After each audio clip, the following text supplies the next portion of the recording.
Alright. Ooh.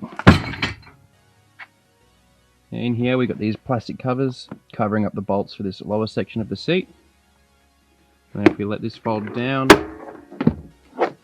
we've got this panel here which we're going to pull off. It does come off independently of everything else, and that'll expose the bolts in here which will let us take the seat off. Now we have to disconnect the cables at the back where they meet the seat, but that should be pretty straightforward. Alright, first things first, we want to unclip this flap on the back of the seat. Sneak under here. Sorry, I just had to move the camera. So now this floor plate panel is out. That'll pop out.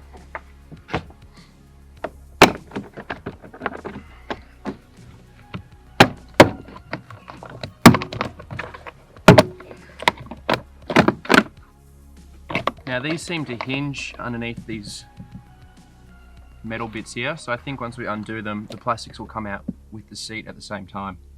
I will just take note of these cables. This one here can stay connected, that's one unit. The cable here connects the lower part of the seat to the backrest, and this cable here runs to the boot so that we can fold the seats down. I do need to disconnect this.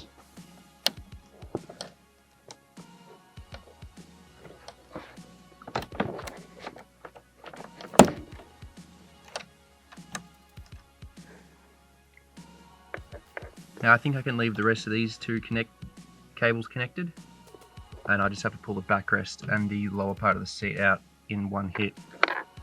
That plastic cover over there pops off and exposes these bolts. Undo them and the seats will come straight out.